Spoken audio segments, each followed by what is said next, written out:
Hezekiah was, according to the Hebrew Bible, the son of Ahaz and the 13th king of Judah. Archaeologist Edwin Thiele has concluded that his reign was between c. 715 and 686 BC. He is also one of the most prominent kings of Judah mentioned in the Hebrew Bible and is one of the kings mentioned in the genealogy of Jesus in the Gospel of Matthew. According to the Hebrew Bible, Hezekiah witnessed the destruction of the northern kingdom of Israel by Sargon's Assyrians in c. 720 BC and was king of Judah during the invasion and siege of Jerusalem by Sennacherib in 701 BC. Hezekiah enacted sweeping religious reforms, including a strict mandate for the sole worship of Yahweh and a prohibition on venerating other deities within the temple in Jerusalem. Isaiah and Micah prophesied during his reign.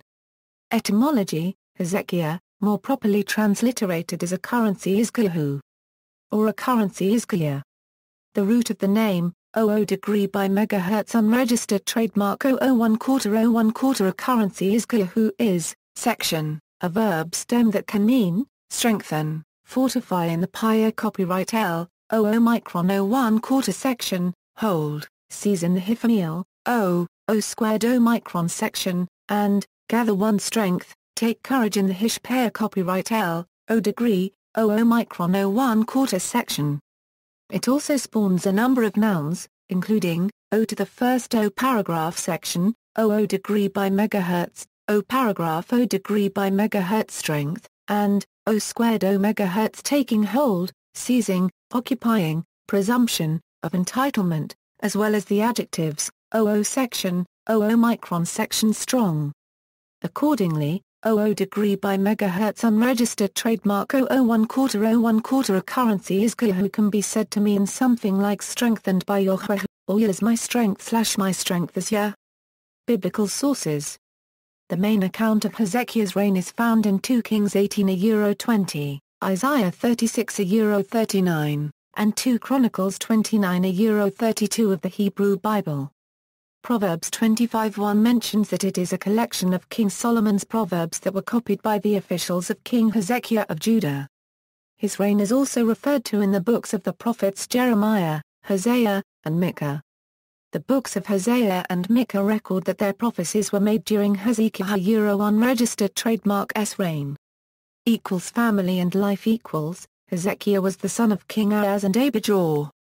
His mother, Abijah, was a daughter of the high priest Zechariah. Based on Thiele's dating, Hezekiah was born in c. 741 BC. He was married to Hephzibah. He died from natural causes at the age of 54 in c. 687 BC, and was succeeded by his son Manasseh. Reign over Judah According to the Hebrew Bible, Hezekiah assumed the throne of Judah at the age of 25 and reigned for 29 years. Some writers have proposed that Hezekiah served as co-regent with his father Ahaz for about 14 years. His sole reign is dated by William F. Albright as 715 687 BC, and by Edwin Thiele as 716 687 BC. Hezekiah purified and repaired the temple, purged its idols, and reformed the priesthood. In an effort to abolish what he considered idolatry from his kingdom, he destroyed the high places and bronze serpent, recorded as being made by Moses, which became an object of idolatrous worship. In place of this, he centralized the worship of God at the Jerusalem temple. Hezekiah also resumed the Passover pilgrimage and the tradition of inviting the scattered tribes of Israel to take part in a Passover festival. He sent messengers to Ephraim and Manasseh inviting them to Jerusalem for the celebration of the Passover. The messengers, however, were not only not listened to, but were even laughed at. Only a few men of Asher, Manasseh, and Zebulun came to Jerusalem. Nevertheless, the Passover was celebrated with great solemnity and such rejoicing as had not been in Jerusalem since the days of Solomon. Hezekiah is portrayed by the Hebrew Bible as a great and good king. Political moves and Assyrian invasion When Sargon II, the king of Assyria, died in 705 BC, states, including Judah, that were subject to Assyria saw an opportunity to throw off their subservience to the Assyrian kings. He ceased to pay the tribute imposed on his father, and entered into a league with Egypt. In 703 BC, Sennacherib, Sargon's son and successor, began a series of major campaigns to quash opposition to Assyrian rule. After dealing with rebels in the eastern part of the realm, in 701 BC, the king turned toward those in the west. Though Hezekiah expected the Egyptians to come to his aid, they did not, and Hezekiah had to face the invasion of Judah by Sennacherib.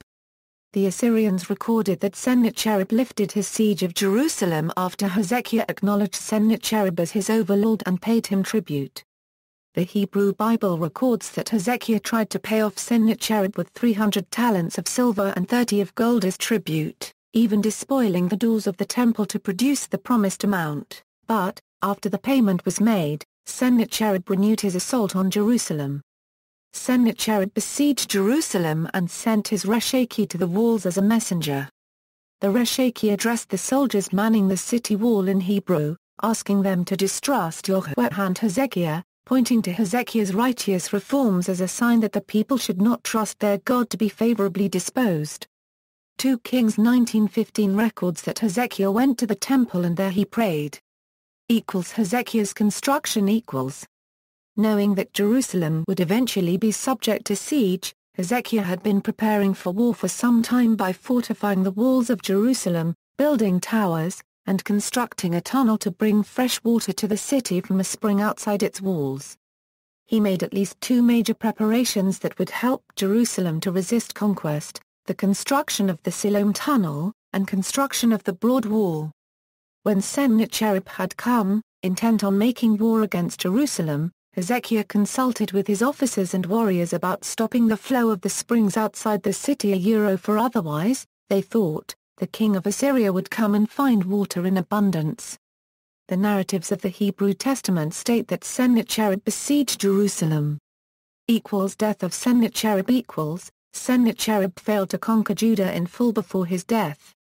2 Kings 19:37 says, "It came about as he was worshipping in the house of Nisroch his god, that Adrammelech and Sharezer killed him, Sennacherib with a sword. And they escaped into the land of Ararat. And Esarhaddon his son became king in his place." Assyrian records say that Sennacherib was assassinated in 681 BC. A Neo-Babylonian letter corroborates with the biblical account a sentiment from Sennacherib unregistered trademark sons to assassinate him, an event Assyriologists have reconstructed as historical.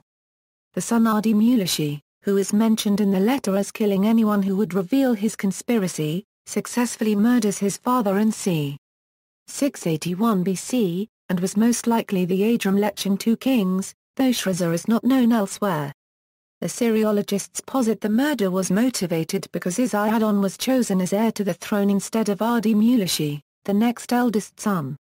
Assyrian and Hebrew biblical history corroborate that Esarhaddon ultimately did succeed the throne.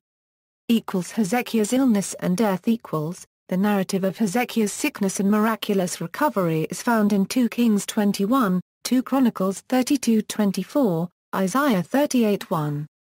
Various ambassadors came to congratulate him on his recovery, among them from Merodach-Baladan, the king of Babylon.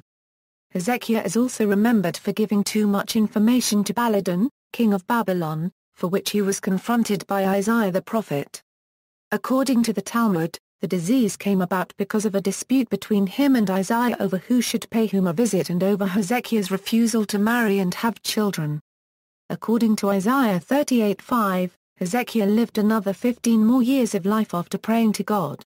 Some Talmudists also consider that it might have come about as a way for Hezekiah to purge his sins or due to his arrogance in assuming his righteousness. Extra-biblical records. Extra-biblical sources do much more for us than give us a pan-Mid-Eastern picture into which we contextualize Hezekiah. There are extra-biblical sources that specify Hezekiah by name, along with his reign and influence. Historiographically, his reign is noteworthy for the convergence of a variety of biblical sources and diverse extra-biblical evidence often bearing on the same events. Significant data concerning Hezekiah appear in the Deuteronomistic history, the Chronicler, Isaiah, Assyrian annals and reliefs, Israelite epigraphy, and, increasingly, stratigraphy. Archaeologist Mizar calls the tensions between Assyria and Judah one of the best documented events of the Iron Age. Hezekiah's story is one of the best to cross-reference with the rest of the Mid-Eastern world's historical documents. Archaeological record a lintel inscription, found over the doorway of a tomb, has been ascribed to his secretary, Shibna. LMLK stored jars along the border with Assyria demonstrate careful preparations to counter Sennacherib's likely route of invasion, and show a notable degree of royal control of towns and cities which would facilitate Hezekiah's destruction of rural sacrificial sites and his centralization of worship in Jerusalem. Evidence suggests they were used throughout his 29-year reign.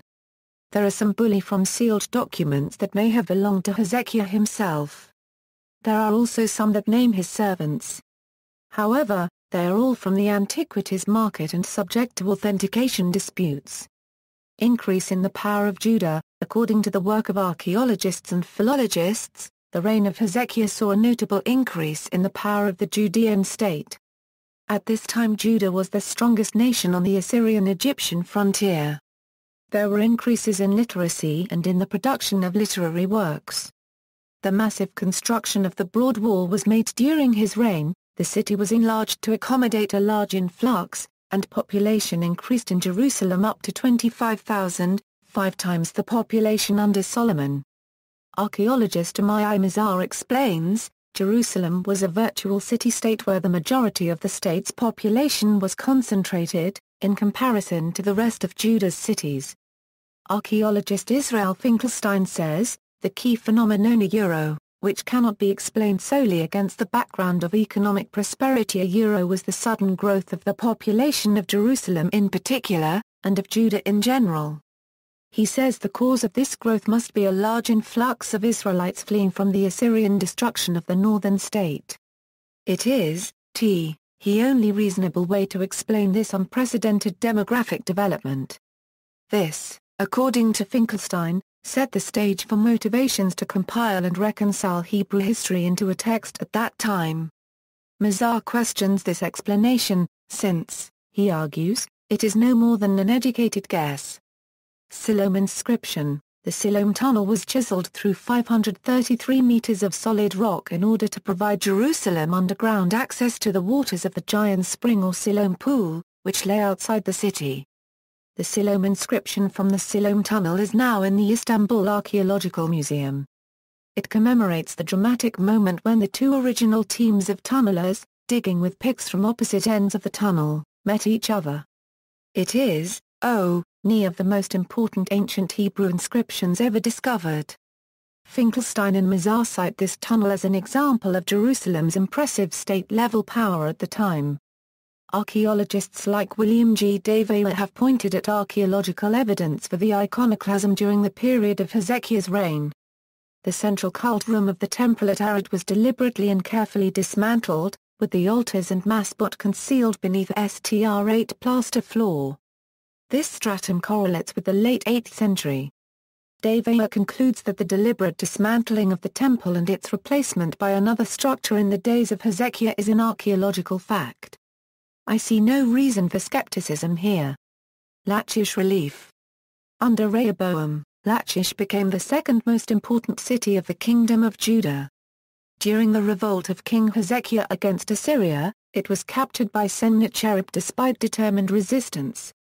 As the Lattice Relief attests, Sennacherib began his siege of the city of Lachish in 701 BC. The Lattice Relief graphically depicts the battle, and the defeat of the city, including Assyrian archers marching up a ramp and Judahites pierced through on mounted stakes. The reliefs on these slabs discovered in the Assyrian palace at Nineveh originally formed a single, continuous work, measuring 8 feet tall by 80 feet long, which wrapped around the room. Visitors would have been impressed not only by the magnitude of the artwork itself but also by the magnificent strength of the Assyrian war machine. Sennacherib's Prism of Nineveh. Sennacherib's Prism was found buried in the foundations of the Nineveh palace.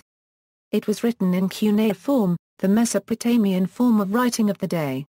The Prism records the conquest of 46 strong towns and uncountable smaller places, along with the siege of Jerusalem where Sennacherib says he just shut him up like a bird in a cage, subsequently enforcing a larger tribute upon him. The Hebrew Bible states that during the night, an angel of Yahweh brought death to 185,000 Assyrians' troops. There is no account of that in the Prism, nor is there any evidence that Sennacherib's army was defeated. Certainly, Sennacherib's campaign continued with further successful attacks on Elam and Babylon, suggesting his army left Jerusalem at full strength. Sennacherib also recorded a payment of 800 silver talents to him at the end of the conflict, which suggests a capitulation to end a siege of 500 silver talents, rather than a victory for the Judeans. Furthermore, the annals record a list of booty sent from Jerusalem to Nineveh. Hezekiah remained on his throne as a vassal ruler. One theory that takes the biblical view as historical fact posits that a defeat was caused by possibly an outbreak of the bubonic plague. Another that this is a composite text which makes use of a legendary motif analogous to that of the Exodus story. Where the 2 Kings account explains giving 300 talents of silver, Sennacherib's Prism records 800 talents. This discrepancy may be the result of differences in the weight of Assyrian and Israelite silver talents, or it may simply be due to the Assyrian propensity for exaggeration. Other records The Talmud credits Hezekiah with overseeing the compilation of the biblical books of Isaiah, Proverbs, Song of Songs and Ecclesiastes. According to Jewish tradition, the victory over the Assyrians and Hezekiah's return to health happened at the same time, the first night of Passover. The Greek historian, Herodotus, wrote of the invasion and acknowledges many Assyrian deaths, which he claims were the result of a plague of mice. The Jewish historian, Josephus, followed the writings of Herodotus. These historians record Sennacherib's failure to take Jerusalem as uncontested. Chronological interpretation: understanding the biblically recorded sequence of events in Hezekiah's life as chronological or not is critical to the contextual interpretation of his reign. According to scholar Stephen L. Harris, Chapter 20 of 2 Kings does not follow the events of chapters 18 and 19. Rather, the Babylonian envoys precede the Assyrian invasion and siege. Chapter 20 would have been added during the exile, and Harris says it evidently took place before Sennacherib's invasion when Hezekiah was trying to recruit Babylon as an ally against Assyria. Consequently, Hezekiah ends his long reign impoverished and ruling over only a tiny scrap of his former domain. Likewise, the Archaeological Study Bible says, the presence of these riches that Hezekiah shows to the Babylonians indicates that this event took place before Hezekiah's payment of tribute to Sennacherib in 701 BC. Again, though the king's illness and the subsequent Babylonian mission are described at the end of the accounts of his reign, they must have occurred before the war with Assyria. Thus, Isaiah's chastening of Hezekiah is due to his alliances made with other countries during the Assyrian conflict for insurance, if you will. To a reader who interprets the chapters chronologically, it would appear that Hezekiah ended his reign at a climax, but with a scholarly analysis, his end would contrarily be interpreted as a long fall from where he began. Other chronological notes: there has been considerable academic debate about the actual dates of reigns of the Israelite kings. Scholars have endeavored to synchronize the chronology of events referred to in the Hebrew Bible with those derived from other external sources. In the case of Hezekiah, scholars have noted that the apparent inconsistencies are resolved by accepting the evidence that Hezekiah, like his predecessors for 4 generations in the kings of Judah, had a corrigency with his father, and this corrigency began in 729 BC. As an example of the reasoning that finds inconsistencies in calculations when corrigencies are a priori ruled out, 2 Kings 18:10 dates the fall of Samaria to the 6th year of Hezekiah's reign. William F. Albright has dated the fall of the Kingdom of Israel to 721 BC, while E. Thiele calculates the date as 723 BC. If Albright's or Thiele's dating are correct, then Hezekiah's reign would begin in either 729 or 727 BC. On the other hand, 1813 states that Sennacherib invaded Judah in the 14th year of Hezekiah's reign. Dating based on Assyrian records date this invasion to 701 BC, and Hezekiah's reign would therefore begin in 716/715 BC. This dating would be confirmed by the account of Hezekiah's illness in chapter 20, which immediately follows Sennacherib's departure. This would date his illness to Hezekiah's 14th year, which is confirmed by Isaiah's statement that he will live 15 more years. As shown below, these problems are all addressed by scholars who make reference to the ancient Near Eastern practice of coregency. Following the approach of Wellhausen, another set of calculations shows it is probable that Hezekiah did not ascend the throne before 722 BC. By Albright's calculations, Jehu's initial year is 842 BC. And between it and Samaria's destruction, the books of Kings give the total number of the years the kings of Israel ruled as 143 and 7/12, while for the kings of Judah the number is 165. This discrepancy, amounting in the case of Judah to 45 years, has been accounted for in various ways. But every one of those theories must allow that Hezekiah's first 6 years fell before 722 BC. Nor is it clearly known how old Hezekiah was when called to the throne, although 2 Kings 18:2 states he was 25 years of age. His father died at the age of 36. It is not likely that Ahaz at the age of 11 should have had a son. Hezekiah's own son Manasseh ascended the throne 29 years later, at the age of 12. This places his birth in the 17th year of his father's reign, or gives Hezekiah's age as 42, if he was 25 at his ascension. It is more probable that Ahaz was 21 or 25 when Hezekiah was born, and that the latter was 32 at the birth of his son and successor, Manasseh. Since Albright and Friedman, several scholars have explained these dating problems on the basis of a coregency between Hezekiah and his father Ahaz between 729 and 716/715 BC. Assyriologists and Egyptologists recognize that coregency was a practice both in Assyria and Egypt.